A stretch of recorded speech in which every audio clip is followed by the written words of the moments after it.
Assalamualaikum warahmatullahi wabarakatuh. Innal hamdalillah nahmaduhu wa nasta'inuhu wa nastaghfiruh wa na'udzu billahi min syururi anfusina wa sayyiati a'malina. Man yahdihillahu fala mudhillalah wa man yudlil fala hadiyalah. Wa asyhadu an la ilaha illallah wahdahu la syarikalah wa asyhadu anna Muhammadan abduhu wa rasuluh. Ya ayyuhalladzina amanu taqullaha haqqa tuqatih wa la tamutunna illa wa antum muslimun.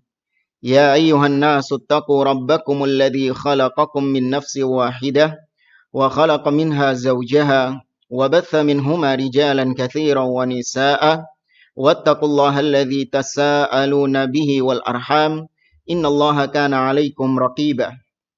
Ya ayyuhalladzina amanu taqullaha wa qulu qawlan sadida yuslih lakum a'malakum wa yaghfir lakum dhunubakum wa may yuti'illaha wa rasulahu faqad faza fawzan 'azima amma ba'd. Fa inna asdaqal hadithi kitabullah wa khairal hadi hadi Muhammadin sallallahu alaihi wasallam wa syarral umuri muhdatsatuha wa kullu muhdatsatin bid'ah wa kullu bid'atin dhalalah wa kullu dhalalatin finnar. Ma'asyiral muslimin, ikhwani fillah wa akhwati rahimani wa rahimakumullah. Alhamdulillah, segala puji bagi Allah Subhanahu wa taala yang mempertemukan kita kembali di pagi hari ini dalam kajian online streaming Salaf Ittiba, pembahasan kitab Ushulus Sunnah oleh Al-Imam Ahmad ibn Hanbal rahimahullahu taala. Pada kesempatan di pagi hari yang berbahagia ini, kita akan mencoba membahas sebuah perkara yang dewasa ini atau di hari-hari seperti sekarang sedang ramai diperbincangkan oleh kaum muslimin. Dan hampir setiap tahun kaum muslimin senantiasa memperbincangkan tentang masalah yang satu ini. Mengingat pembahasan kita di kitab Ushulus Sunnah masih pada pembahasan tentang bid'ah, maka di kesempatan yang baik ini kita akan mencoba untuk mengkaji bid'ahnya peringatan Maulid Nabi Shallallahu Alaihi Wasallam yang banyak dilakukan oleh sebagian kaum muslimin, terutama di hari-hari seperti sekarang. Ikhwani fillah wa akhwati rahimani wa rahimakumullah. Tidak diragukan lagi bahwa Nabi kita Muhammad Shallallahu Alaihi Wasallam beliau memiliki kedudukan yang mulia, sebagaimana Allah Subhanahu Wa Taala sebutkan di dalam firman-Nya di surah Al-Isra. Kata Allah Subhanahu wa taala, "Asa ayyab'atsaka rabbuka maqaman mahmuda." Semoga Allah Subhanahu wa taala, semoga Rabbmu mengangkatmu wahai Muhammad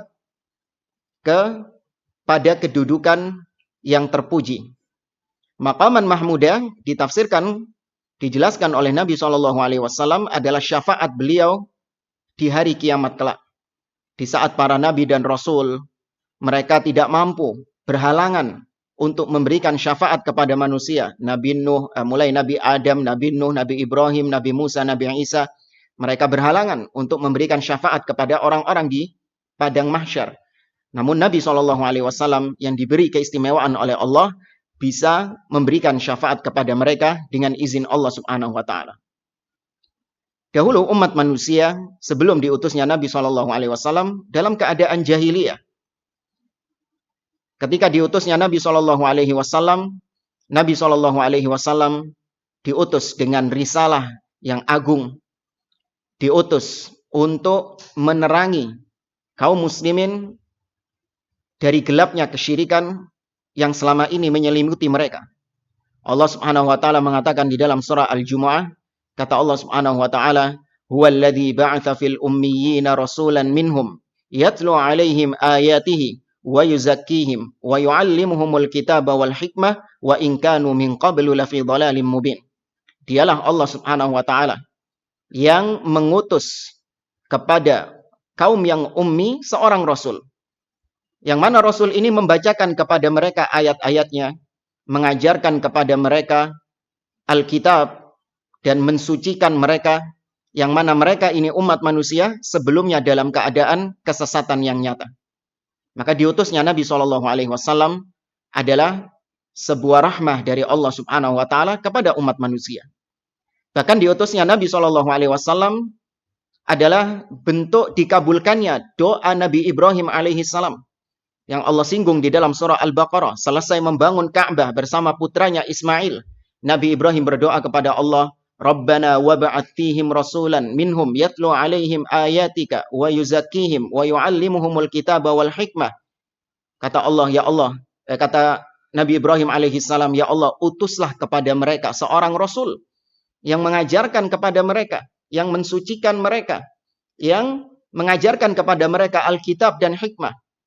Maka diutusnya Nabi SAW itu adalah perwujudan doa Nabi Ibrahim alaihissalam. Maka jamaah dimulakan oleh Allah Subhanahu wa taala, tidak ada yang meragukan bahwasanya diutusnya Nabi SAW adalah keistimewaan. Adanya Nabi SAW ini adalah sebuah anugerah dari Allah Subhanahu wa taala kepada umat manusia. Namun di hari-hari seperti sekarang, banyak sebagian kaum muslimin yang salah kaprah. Dianggapnya bahwa diutusnya Nabi SAW ini adalah mewajibkan mereka, mengharuskan mereka untuk melakukan perkara-perkara yang justru Nabi SAW dahulu ketika diutus tidak mengajarkan perkara tersebut, yaitu merayakan hari ulang tahun Nabi SAW. Maka di kesempatan yang berbahagia ini kita akan nukilkan, kita akan ringkaskan dari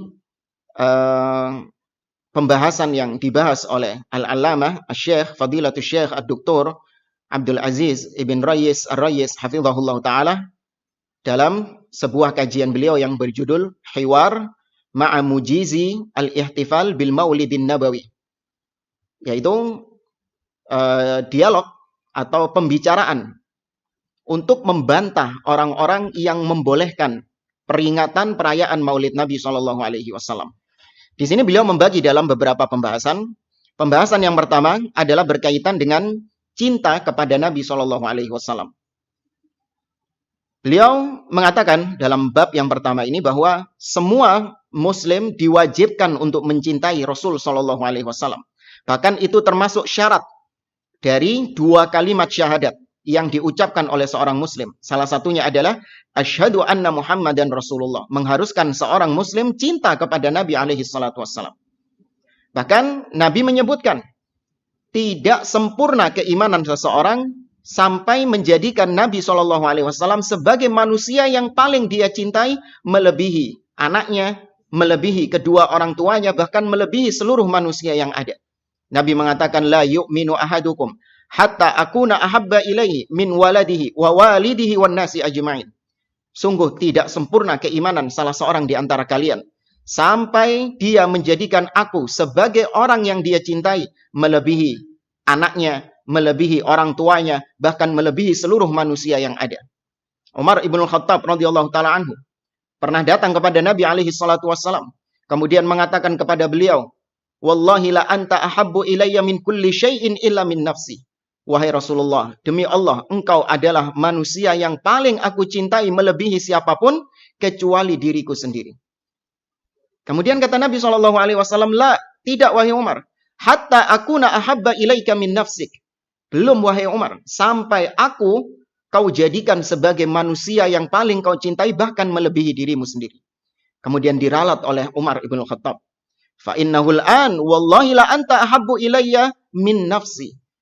Kalau begitu wahai Rasulullah, demi Allah mulai sekarang kau adalah orang yang paling aku cintai, bahkan melebihi diriku sendiri. Maka mencintai Nabi SAW itu merupakan sebuah kewajiban.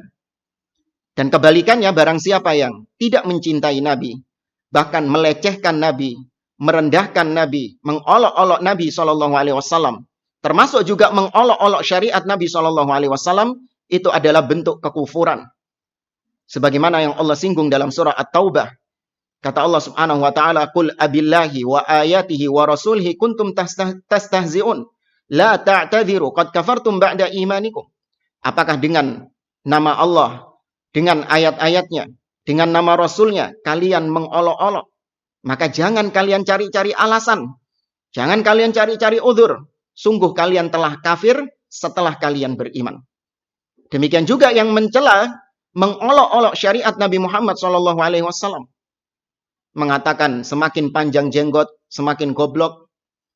Atau mengatakan orang yang berjenggot itu seperti kambing, atau mengatakan yang menaikkan celana di atas mata kakinya seperti orang yang sedang kebanjiran, dan olok-olok yang lain, ini juga sama termasuk bentuk kekufuran kepada Nabi SAW. Sebagaimana Allah sebutkan dalam surah Al-Kautsar, kata Allah Subhanahu wa taala, "Inna syani'aka huwal abtar." Sesungguhnya yang mencelamu wahai Muhammad, ya inna syani'aka huwal abtar. Sesungguhnya yang mencelamu wahai Muhammad, dialah yang terputus dari rahmat Allah. Kata Imam Ibnu Katsir rahimahullah taala, "Inna mubghidaka wa mubghidha ma jaa'a bika huwal abtar." Sesungguhnya yang membencimu wahai Muhammad dan membenci apa yang kau bawa, yaitu syariat-syariat Nabi, sunnah-sunnah Nabi SAW, mereka inilah yang terputus dari rahmat Allah Subhanahu wa taala. Maka jelas di sini mencintai Nabi adalah sebuah kewajiban, bahkan bentuk sempurnanya keimanan, dan sebaliknya membenci Nabi, mengolok-olok Nabi, mencela Nabi, dan juga termasuk syariatnya, sunnah-sunnahnya adalah bentuk kekufuran. Kemudian permasalahan yang kedua, yaitu tentang afdalu khalqillahi alal itlaq huwa Muhammad sallallahu alaihi wasallam. Manusia atau ciptaan Allah, makhluk Allah yang paling afdol, yang paling mulia, yang paling utama secara mutlak adalah Nabi Muhammad sallallahu alaihi wasallam. Allah tidak pernah menciptakan makhluk yang lebih mulia daripada Nabi sallallahu alaihi wasallam. Bahkan para malaikat itu tidak jauh lebih mulia daripada Nabi sallallahu alaihi wasallam. Nabi lebih mulia daripada Jibril. Nabi lebih mulia daripada Mikail dan seluruh malaikat-malaikat yang ada. Ini sebagaimana ucapan Abdullah ibn Salam radhiyallahu taala anhu, beliau mengatakan, "Ma khalaqallahu khalqan akrama alaihi min Muhammadin sallallahu alaihi wasallam." Kata Abdullah bin Salam, Allah tidak pernah menciptakan makhluk yang lebih mulia daripada Muhammad sallallahu alaihi wasallam. Kemudian orang-orang mengatakan kepada Abdullah bin Salam, "Wala Jibril, wala Mikail." Meskipun malaikat Jibril, meskipun malaikat Mikail, apakah tidak lebih mulia daripada Nabi? Kata Abdullah bin Salam, "Wala Jibril, wala Mikail." Tidak pula Jibril, tidak pula Mikail. Maka Nabi SAW adalah makhluk Allah yang paling mulia secara mutlak.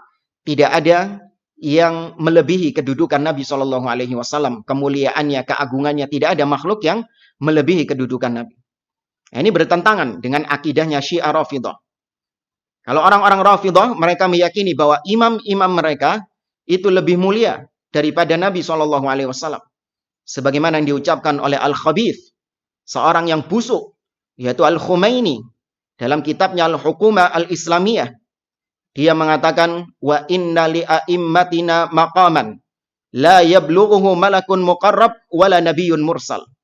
Sesungguhnya imam-imam kami itu memiliki kedudukan yang tidak bisa dicapai oleh malaikat yang dekat dan tidak pula bisa dicapai oleh nabi yang diutus. Ini akidah Rafidhah yang kufur. Maka Ahlussunnah wal Jamaah menegaskan makhluk yang paling mulia adalah Nabi Muhammad sallallahu alaihi wasallam. Kemudian pembahasan yang ketiga adalah alamatu mahabbatin Nabi sallallahu alaihi wasallam. Bukti cinta kepada Nabi sallallahu alaihi wasallam. Kata beliau, seorang yang cinta kepada Nabi sallallahu alaihi wasallam itu pasti dia punya ciri atau punya tanda. Tidak sah kecintaannya kepada Nabi sallallahu alaihi wasallam sampai dia membuktikan apa yang dia klaim. Kalau ada orang yang mengklaim saya cinta Nabi, maka dia harus membawakan bukti sebagaimana kaidah umum yang berlaku.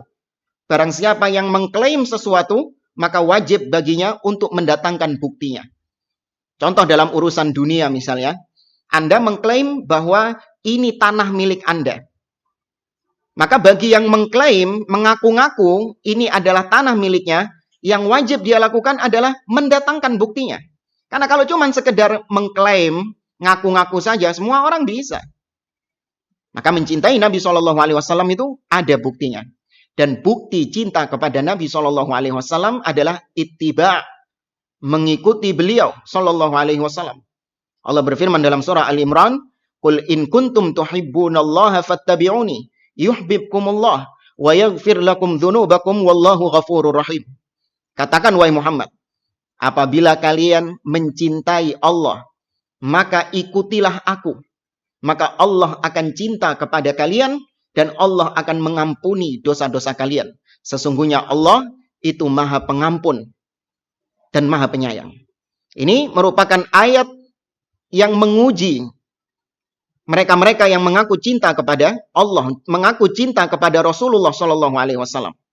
Yaitu apabila kalian benar-benar cinta kepada Allah, kalian benar cinta kepada Nabi Shallallahu Alaihi Wasallam, maka buktikan cinta kalian dengan ittiba, yaitu mengikuti Nabi Shallallahu Alaihi Wasallam. Barang siapa yang tidak bisa mendatangkan bukti, yaitu dia tidak ittiba mengikuti Nabi Shallallahu Alaihi Wasallam, maka cintanya tertolak. Alias itu cinta yang palsu. Cuman mengaku-ngaku saja cinta, namun tidak membuktikan cintanya. Maka bukti cinta kepada Nabi Shallallahu Alaihi Wasallam itu bukan dengan seseorang bikin lagu cinta Rasul. Bukti cinta kepada Nabi itu bukan dengan Anda bikin tulisan Muhammad kemudian ditaruh di kaos, kemudian disablon menunjukkan aku cinta Muhammad. Oh, ini berarti fulan ini sudah cinta sama Muhammad.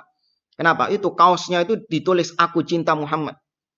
Atau dia bikin poster di rumahnya, tulisan Muhammad Shallallahu Alaihi Wasallam sebagai bukti cinta kepada Nabi Shallallahu Alaihi Wasallam. Itu bukan bukti itu.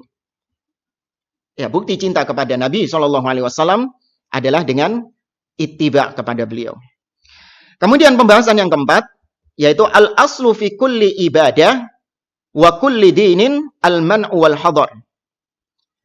Hukum secara asal ibadah itu terlarang. Ini kaidah fikih yang umum dinukil oleh para ulama, bahkan ijma, kesepakatan kaum muslimin. Semua para ulama sepakat bahwa ibadah itu secara asal hukumnya terlarang, al-man'u. Terlarang. Tidak boleh seorang mengerjakan ibadah kepada Allah Subhanahu wa taala sampai dia mendatangkan dalil disyariatkannya ibadah tersebut. Maka kata beliau, tidak boleh seseorang beribadah kepada Allah Subhanahu wa taala, tidak boleh seseorang beribadah kepada Allah Subhanahu wa taala dengan sebuah ibadah yang Nabi Shallallahu Alaihi Wasallam tidak beribadah kepada Allah dengan ibadah tersebut.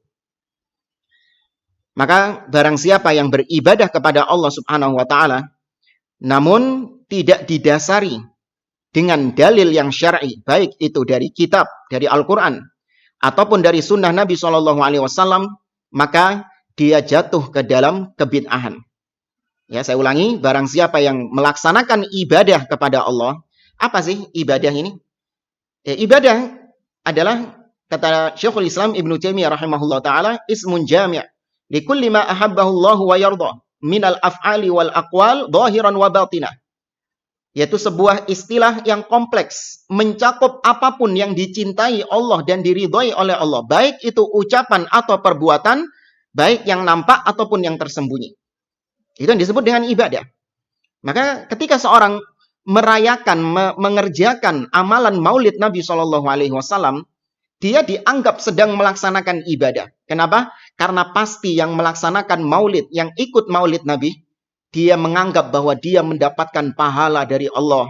Dia mendapatkan ampunan dari Allah. Ya, dia mendapatkan ridho Allah. Dia mendapatkan kecintaan Allah Subhanahu wa taala. Nah, ini ibadah. Ya, berbeda dengan adah, berbeda dengan kebiasaan. Seorang ketika melakukan kebiasaan, perbuatan-perbuatan tertentu yang tidak dimaksudkan untuk ibadah, maka cirinya adalah dia tidak mengharap pahala dari Allah, dia tidak menganggap bahwa apa yang dia kerjakan itu mendapatkan pahala dari Allah Subhanahu wa taala. Contoh misalnya, Anda ketika melaksanakan mandi. Kita setiap hari mandi. Bahkan Surabaya panas seperti ini mungkin mandi berkali-kali. Ketika Anda mandi, apa yang membedakan mandi yang satu itu ibadah, berpahala di sisi Allah, dan mandi yang satunya itu bukanlah ibadah karena tidak berpahala di sisi Allah. Yang membedakan adalah niatnya. Ketika Anda mandi biasa untuk seger-segeran karena Surabaya ongkap, Surabaya panas, Anda mandi biasa untuk menyegarkan diri, maka itu tidak dianggap sebagai sebuah ibadah. Karena itu hanya kebiasaan. bukan bentuk ibadah, bukan bentuk mendekatkan diri kepada Allah. Tidak ada orang yang mandi ketika itu mengharap atau beranggapan bahwa mandinya ini dapat pahala dari Allah. Tidak ada. Maka itu tidak terhitung ibadah. Berbeda ketika dia mandi setelah berhubungan dengan istrinya misalnya. Maka ketika dia mandi, itu dia mandi dengan mandi ibadah. Dia mandi bukan alasan dia karena panas, untuk menyegarkan diri, tidak. Tapi memang niatnya adalah untuk beribadah kepada Allah Subhanahu wa Ta'ala. Maka jadilah itu ibadah. Maka tidak ada orang yang merayakan peringatan Maulid Nabi Shallallahu Alaihi Wasallam itu, mereka mengatakan, oh enggak, kita merayakan Maulid ini enggak ngarep ibadah, enggak ngarep pahala dari Allah. Kita meyakini ini enggak dapat pahala dari Allah. Kalau memang mereka mengatakan demikian, maka kita jawab, ngapain terus dikerjakan? Ya, maka saya bertanya kepada orang-orang yang membolehkan Maulid Nabi atau mereka yang mendukung Maulid Nabi, perayaan Maulid Nabi Shallallahu Alaihi Wasallam, Anda mengerjakan itu, apakah itu Anda anggap sebagai ibadah atau Anda anggap bukan ibadah? Hanya dua pilihannya. Kalau Anda anggap itu sebagai ibadah, maka kembalikan kepada kaidah tadi yang disepakati oleh seluruh kaum muslimin, seluruh ulama kaum muslimin, bahwa hukum asal ibadah itu haram, terlarang sampai ada dalilnya. Maka bawakan dalil kalau memang itu disyariatkan. Kalau Anda mengatakan yang kedua, oh enggak, ini bukan ibadah, maka kita jawab, lantas ngapain kalian susah-susah mengerjakan hal tersebut? Ya, kenapa kalian susah-susah mengerjakan hal tersebut? Keluar biaya banyak. Ya, padahal banyak ibadah-ibadah yang lebih disyariatkan justru Anda tinggalkan. Nah, ini pertanyaan kepada mereka-mereka yang membolehkan bid'ah Maulid Nabi Shallallahu Alaihi Wasallam. Kembali kepada pembahasan kita, hukum asal ibadah itu adalah haram, terlarang sampai dia mendatangkan dalilnya. Ini berdasarkan firman Allah Subhanahu wa Ta'ala dalam surah Asy-Syura ayat yang ke-21. Allah mengatakan, am lahum syuraka syara'u lahum minad din ma lam ya'dzan bihillah. Apakah mereka itu punya sekutu-sekutu? Am lahum syuraka, apakah mereka punya sekutu-sekutu? Syara'u lahum minad din, yang mensyariatkan agama. Apakah sekutu-sekutu mereka ini mensyariatkan agama? Malam ya'dzan bihillah, sesuatu yang tidak diizinkan oleh Allah Subhanahu wa Ta'ala. Jadi mensyariatkan suatu ibadah itu hanya wewenang Allah Subhanahu wa Ta'ala. Maka kalau ada yang bisa membuat syariat baru, maka dia sedang menandingi Allah Subhanahu wa Ta'ala sebagai satu-satunya yang membuat syariat. Demikian juga berdasarkan hadis Nabi Shallallahu Alaihi Wasallam yang masyhur dalam riwayat Imam Bukhari dan Muslim dari Aisyah radhiyallahu taala anha, Nabi alaihi salatu wasallam mengatakan, man ahdatsa fi amrina hadza ma laisa minhu fa huwa rad. Barang siapa yang mengada-ngadakan perkara baru dalam urusan kami yang bukan darinya, maka tertolak. Dalam riwayat yang lain, man amila amalan laisa alaihi amruna fa huwa rad. Barang siapa yang mengamalkan sesuatu yang bukan dari perkara kami, maka tertolak. Ini jelas, kena dua-duanya. Yang mengadakan pertama kali bid'ah tersebut dan yang mengamalkannya, meskipun dia bukan trendsetter pertama kalinya, maka kena ancaman Nabi SAW, tertolak hadisnya atau tertolak ibadahnya. Demikian pula dalilnya dari riwayat yang lain, yaitu dari riwayat Al-Irbad Ibn Sariyah. Hadis yang dikenal dengan hadis wasiyah Nabi Shallallahu Alaihi Wasallam, wasiat Nabi Shallallahu Alaihi Wasallam. Nabi mengatakan, wa iyyakum wa muhdatsatil umur. Hati-hati kalian dengan perkara-perkara baru dalam agama. Fa inna kulla muhdatsatin bid'ah. Karena semua perkara yang baru adalah bid'ah. Wa kulla bid'atin dhalalah. Dan semua bid'ah itu sesat.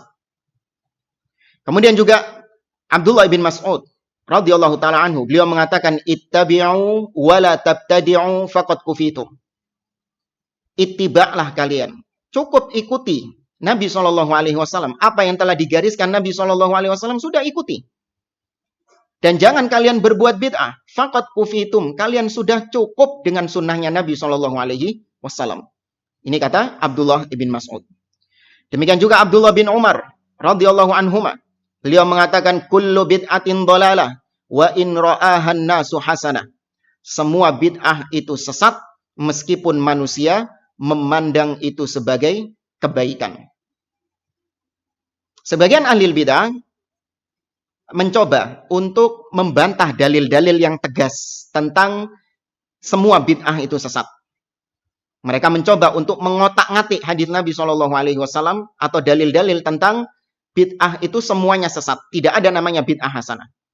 Mereka mencoba untuk mengotak-ngatik, memunculkan istilah bid'ah hasanah untuk melegalkan bid'ah-bid'ah mereka. Di antaranya yang kita bahas sekarang adalah bid'ah maulid Nabi SAW. Nah, itu di antara pendalilan mereka, mereka mengakui maulid Nabi ini adalah bid'ah. Ya, tidak ada di zaman Nabi, tidak dikerjakan Nabi, tidak pula dikerjakan sahabat, tidak pula dikerjakan tabi'in, tidak pula dikerjakan 4 imam madhab. Tapi kenapa dikerjakan, kata mereka? Kan baik. Ya kan, tujuannya baik, kan niatnya baik. Ini yang disebut dengan bid'ah hasanah. Baik, ini akan kita bahas pada pembahasan setelahnya. Baik, permasalahan yang kelima, kata beliau, al-bid'u innama takunu fid din. Bid'ah itu hanya terjadi dalam perkara-perkara agama.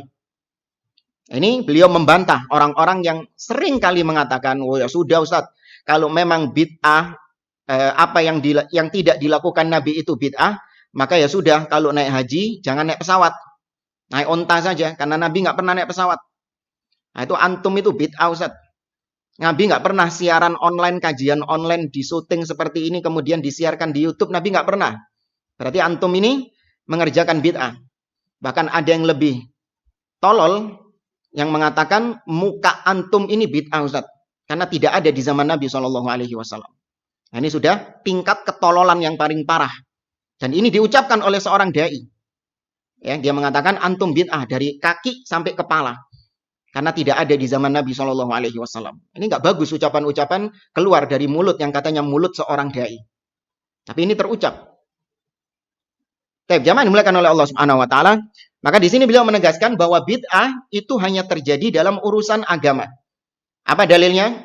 Dalilnya tadi firman Allah Azza wa Jalla dalam surah Asy-Syura ayat yang ke-21, Allah mengatakan am lahum syuraka syara'u lahum minad din ma lam ya'dzan bihillah. Apakah mereka punya sekutu-sekutu yang mensyariatkan minad din? Yang sekutu-sekutu ini mensyariatkan sesuatu dari agama malam ya'dzan bihillah. Apa-apa yang tidak diizinkan oleh Allah Subhanahu wa taala.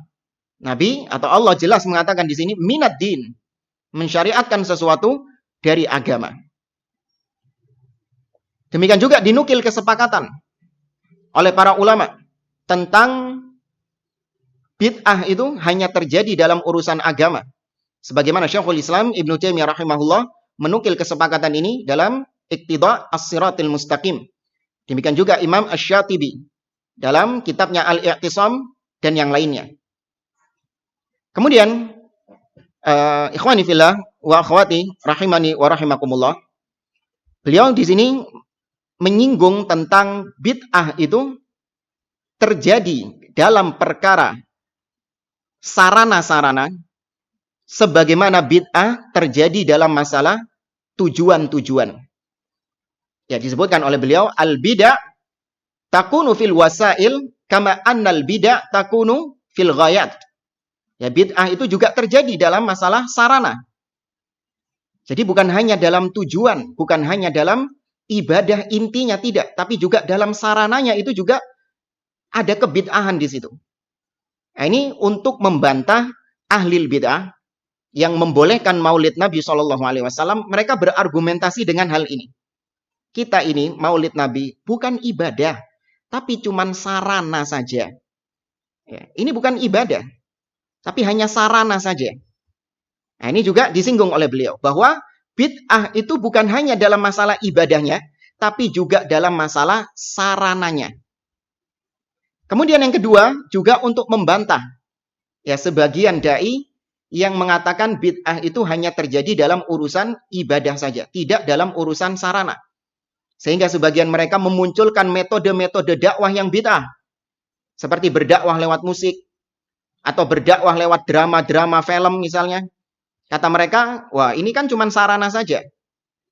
Kalau sarana itu bebas. Ya, tidak ada kebid'ahan. Yang bid'ah itu adalah ibadahnya. Tujuannya itu baru bid'ah. Nah, ini keliru. Ya, bid'ah itu juga terjadi dalam sarana. Apa dalilnya? Yang pertama, yaitu peristiwa pembukuan Al-Quran di zaman Khalifah Abu Bakar As-Siddiq radhiyallahu taala anhu. Ketika banyak di antara para qurra terbunuh dalam peperangan-peperangan yang terjadi di zaman Khalifah Abu Bakar As-Siddiq, maka para sahabat, sebagian di antara mereka khawatir kalau Al-Quran ini lama-kelamaan akan ditinggalkan oleh kaum muslimin. Maka sebagian sahabat berinisiatif untuk mengumpulkan Al-Quran, kemudian disusun menjadi satu mushaf. Abu Bakar As-Siddiq ragu. Kenapa ragu? Karena hal ini tidak dilakukan oleh Nabi SAW. Al-Quran itu tujuan, sedangkan pembukuan Al-Quran itu sarana. Lihat, Abu Bakar As-Siddiq berpikir bahwasanya sarana itu juga bisa terjadi bid'ah.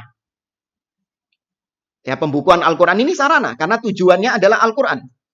Abu Bakar masih maju mundur. Ya, apakah benar pembukuan Al-Quran? Karena Nabi SAW itu tidak pernah membukukan Al-Quran.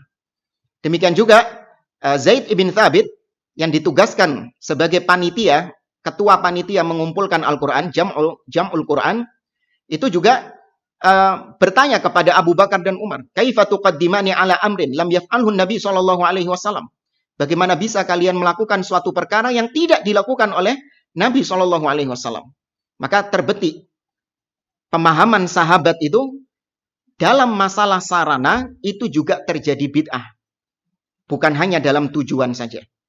Ya, meskipun nanti para sahabat akhirnya membukukan Al-Quran karena kaidah-kaidah yang disepakati bahwa bid'ah dalam masalah sarana itu hanya terjadi apabila syarat-syaratnya terpenuhi. Nanti akan disebutkan apa syarat-syaratnya. Sarana itu juga dikatakan sebagai perbuatan bid'ah.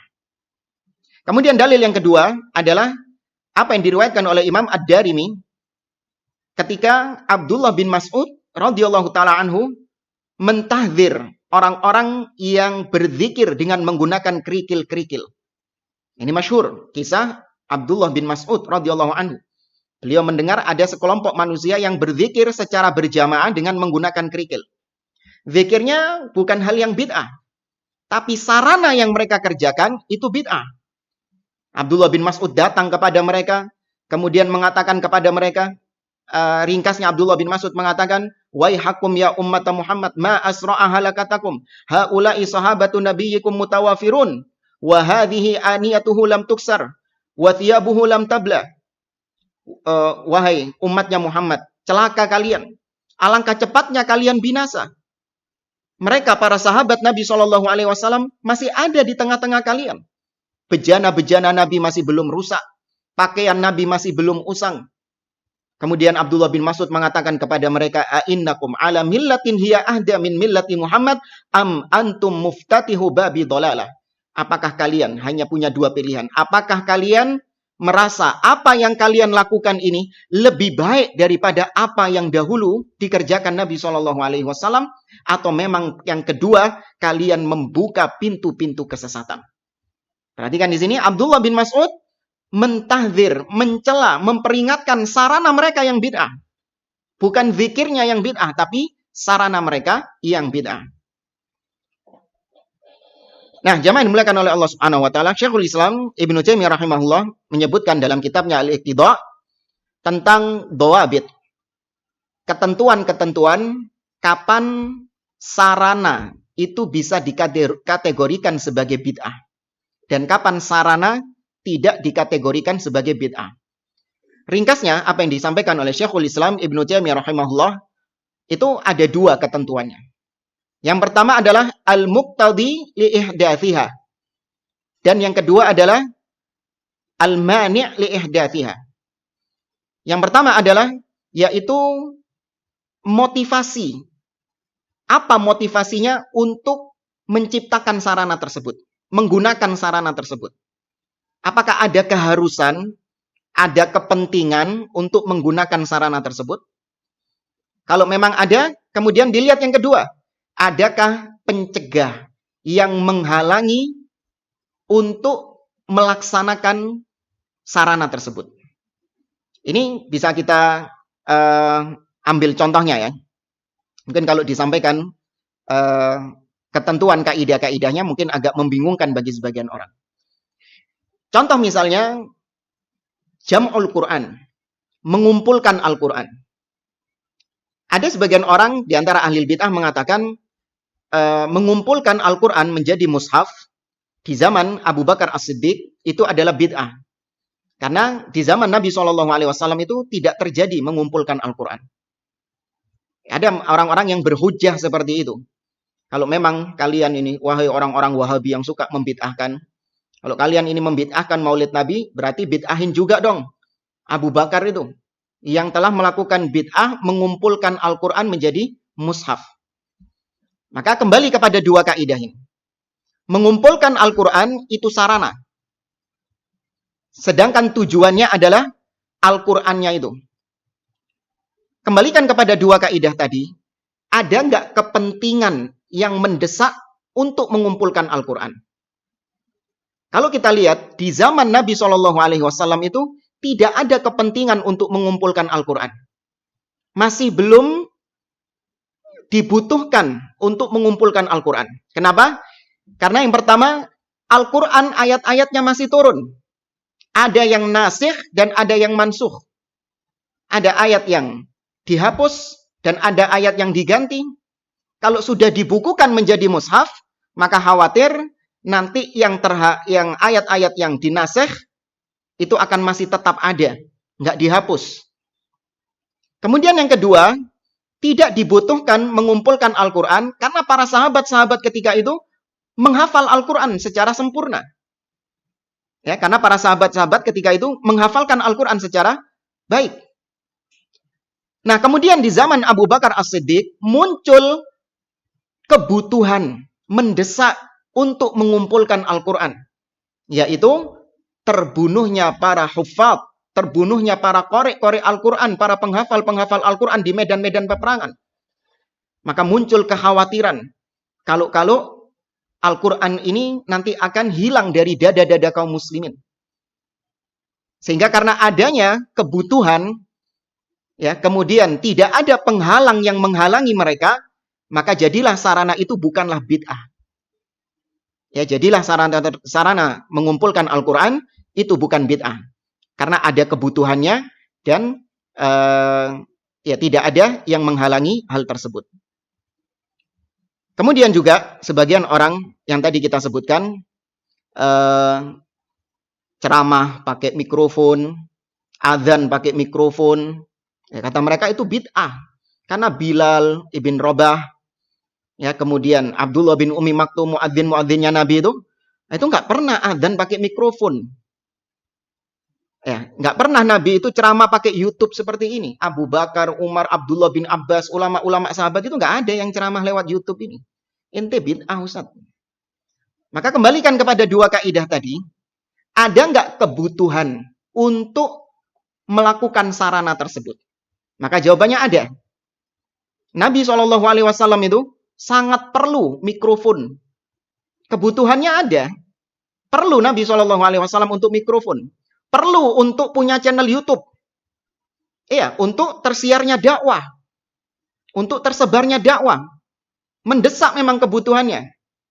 Bilal juga perlu untuk speaker. Perlu toa Bilal itu.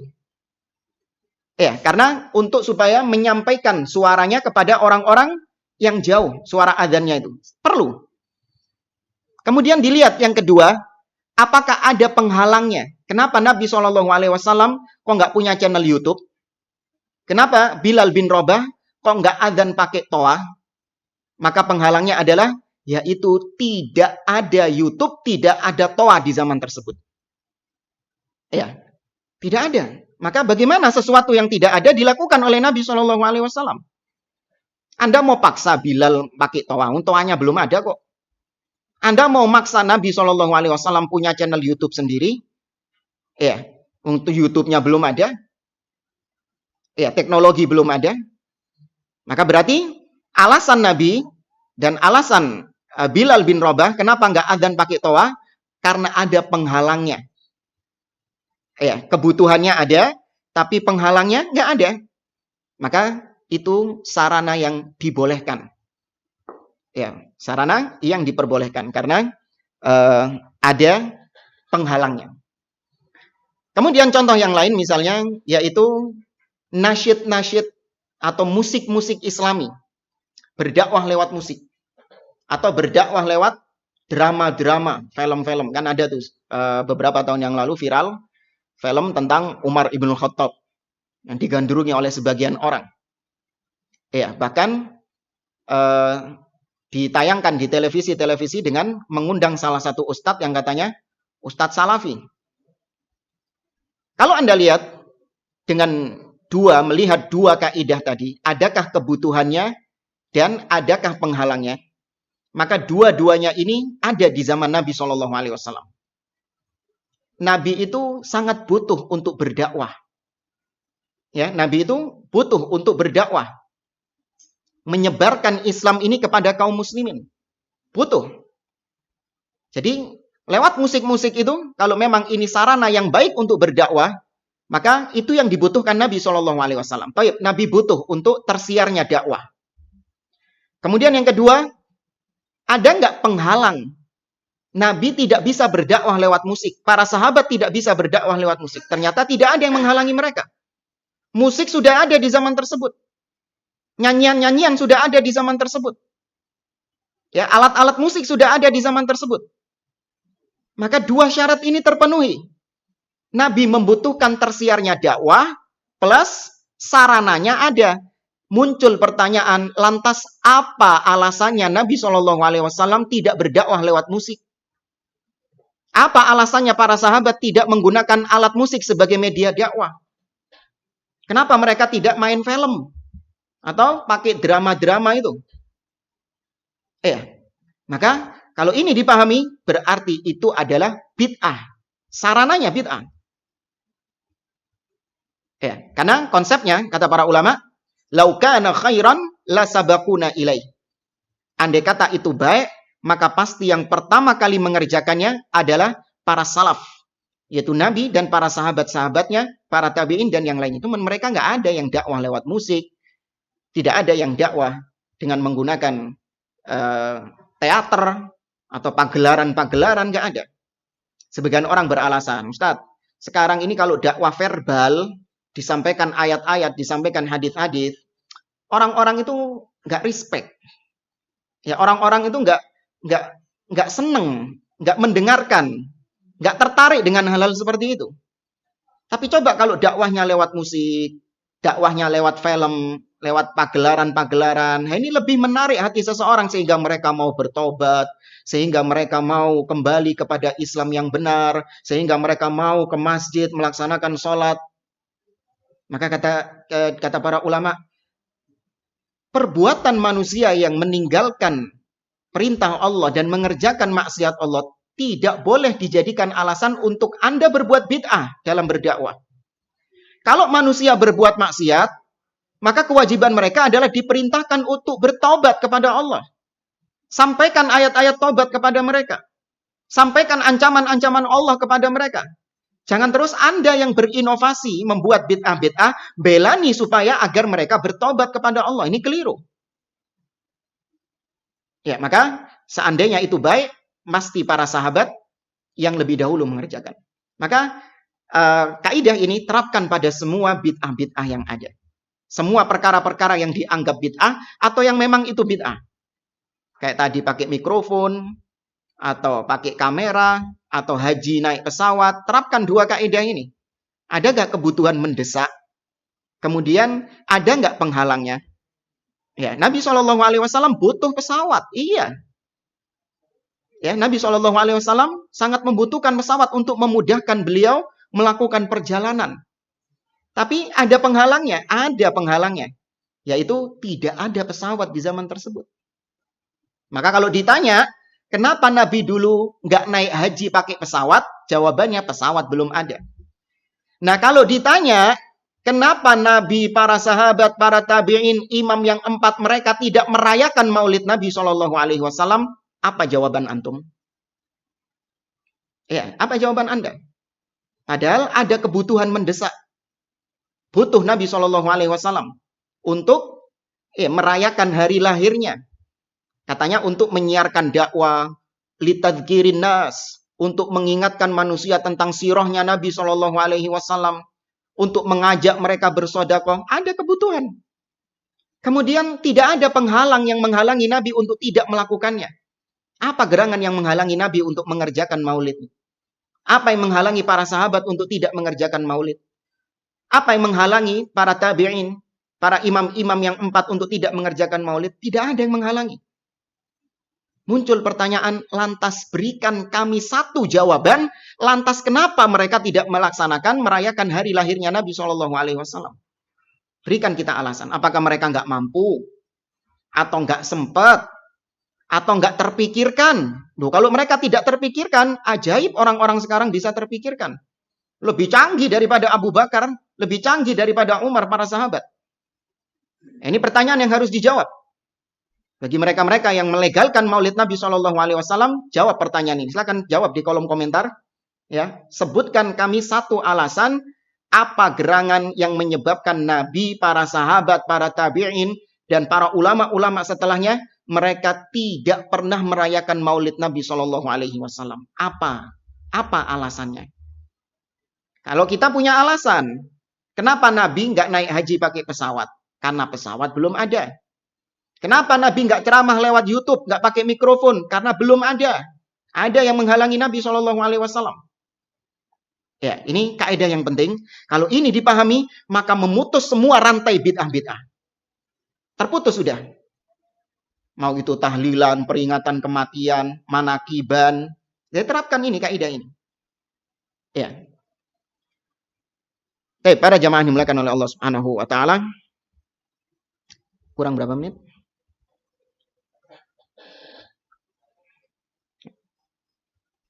Insyaallah pada pertemuan yang akan datang, beliau membahas di permasalahan yang ke-6, yaitu tentang kullu bid'atin dhalalah. Semua bid'ah itu sesat.